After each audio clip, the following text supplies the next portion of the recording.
She is one of the nation's foremost anti-racism experts, and she really launched this initiative after the Reverend Dr. Martin Luther King was killed. Joining us via Skype from Hinton, Ohio, is educator and anti-racism activist Jane Elliott. Jane, you're there in Iowa. How you doing?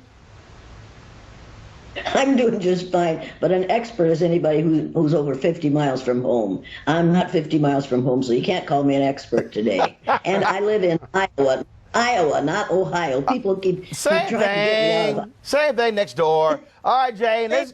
Yeah, sure, right. It's like calling the Civil War the Civil War when it should have been called uncivil war. Come on. There's no such thing as civil war. There are only uncivil wars in which you kill people. So, Jay, let's talk about this civil war breaking out with Donald Trump in the country. All these folks are upset. You see these fans booing. You see folks lying on Fox News as usual. It's amazing, again, when you folks throw the flag and the anthem, but they want to ignore the reality of what's happening on the streets of America. It's not only that they want to ignore the reality about what's happening on the streets of America, they deny that it's happening. The Nile is not just a river in Egypt. It is also what white people in this country are about on a daily basis. We have to deny that we're racist. But we have put in place in the White House a man who talks about patriotism. A patriot doesn't dodge the draft. A patriot doesn't refuse to pay the right income tax. A patriot doesn't put in place, in important places, people who are, one of them who has been called, who's been given the order of friendship by Putin. This is not a patriot. This is a man who uses the flag to incite and to enrage people. He is in the business of divide and conquer. If you don't understand this, you get caught up in his idiocy. This is a boy grown tall who acts like a boy, and first he whines if he doesn't get what he wants, and then he throws a fit. The behavior that he exhibited last week when he said fire the SOB, that should have told everyone who voted for him that this is not what we want in the president's residence. And it's time to stop calling that building the White House and call it what it is, the president's house. And when you see fans' reaction, and again, demanding people by saying that, well, you know, our soldiers fought for freedom, but isn't that the very freedom they fought for? I pull up a video up. Go ahead. I'm sorry. Absolutely it is. We have the right, we have freedom of speech in this country, but our present group who are running this show don't want us to have freedom. They want us to walk lockstep toward what is now not going to be a democracy. Mr. Trump is a man who hired somebody as an advisor who says we have to deconstruct this government.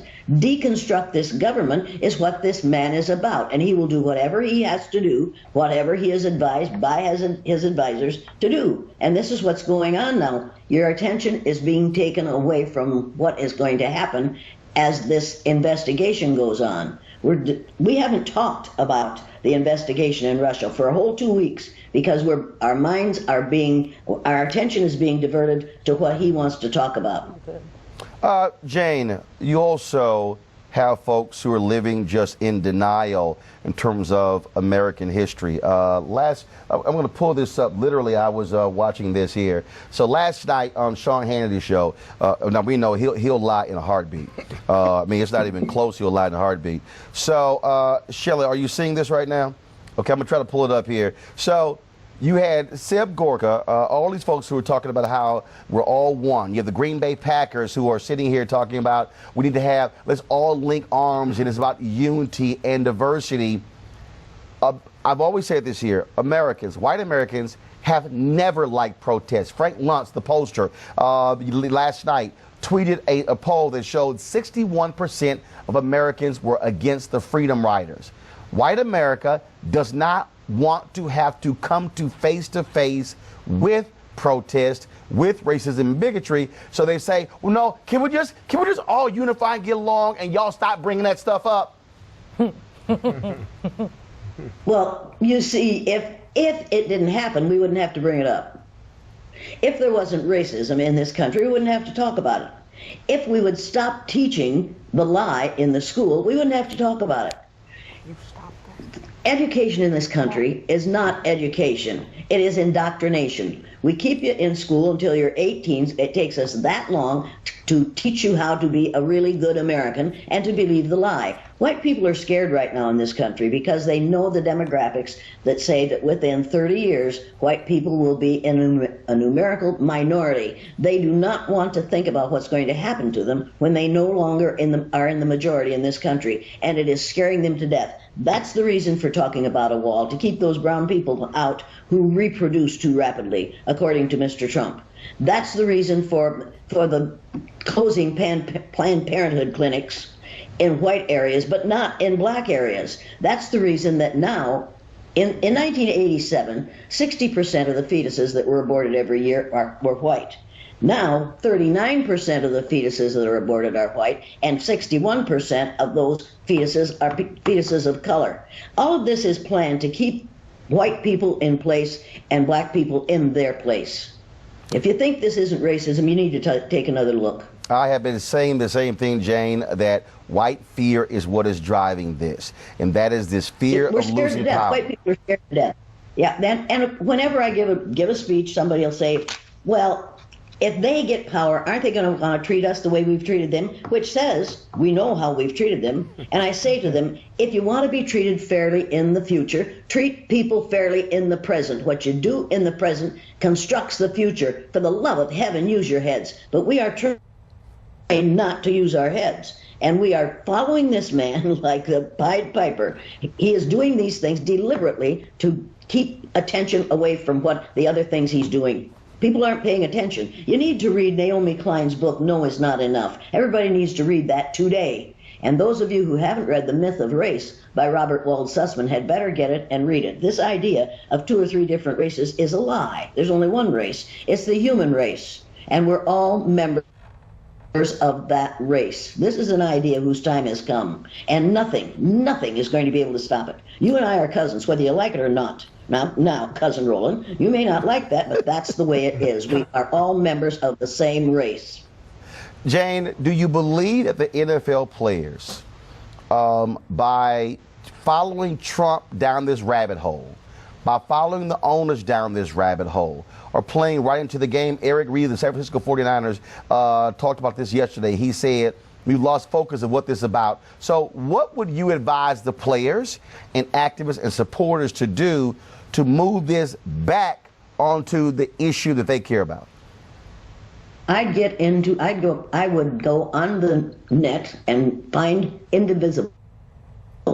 And I would get that 27 pages, download the things that you can do to make a difference. I would get on Facebook, which I'm not on Facebook because I don't trust Facebook, but I would get on the place where you can get daily action. And I would do what they suggest every day. Individuals have to put a stop to this mess. One person can make a difference. And if you don't believe that, Donald Trump is just one person. And look at the difference he's making in this country. Every single human being in this country needs to get off their polyunsaturated fatty acids and do something about this. And just saying no and changing the channel won't do it. We have to change our behaviors. We have to refuse to allow this person, this little boy, to run our lives, and that's what's happening right now. And we're in big trouble. I haven't seen anything this ugly since the Nazis were in power. And I know people are going to say, oh my goodness, this isn't about Nazis. Yes, it is. When you control people's minds, yes, it is. And all our minds are being controlled by this fool and his misbehavior. Jane, why won't Fox News or some of the other networks call you for your analysis? Why won't what? Why won't Fox News or some of the other networks call you for your analysis on this? Because they don't want to lose their sponsors. And they would lose their sponsors in a hurry. When you have some little white woman calling these big, powerful men, big pink men, they don't like that. And they don't like to hear the truth. Nobody wants people to read the racial conditioning of our children. Nobody wants to have people read that book because it says, here's the way it is, folks. This is what's happening. And if you haven't read this little book on tyranny by Timothy Snyder, you better get it and read it because it is absolutely remarkable in what it says about what this man is doing. You've got to get this book. It's 126 pages of brilliance. Jane, you and I were at the University of Michigan in Ann Arbor several months ago. I've already told my folks to pull that video, and so I'm going to break that apart and run it over several days so folks can see how much fun you and I had talking about race and reality in America. I would like to have them watch the film, The Eye of the Storm, and you can watch it on YouTube, in which I put a group of little white third graders through an exercise in discrimination based on eye color and relate to what those little white kids are going through, and then apply that to what people of color go through in this country on a daily basis. Well, I'll do this is ridiculous. So now is that your film? It's a film that was made in my classroom, and this is ridiculous because it was made in my classroom about 50 years ago. Okay, And so it here's the deal. So how about this here? So why don't I, so if you give us permission, we can actually run some of that too on the air. I would think that would, hey, it's all over YouTube. All right, we'll chase it down. You'd have no problem. I hope you do. It's an extremely important picture of what it's like to be judged unfairly on the basis of physical characteristics over which you have no control. I watched children who couldn't read become readers on the day they were on the top. I watched children who were brilliant become unable to perform academically on the day they were on the bottom. If I can do that, if I can change a child's brain in half an hour, what do you think we can do to children of color when we do this exercise with them based on skin color all day, every day? And that's what we're doing. Jane Elliott, always good to see you in Iowa. In Iowa, thank you very much. All right, Jane.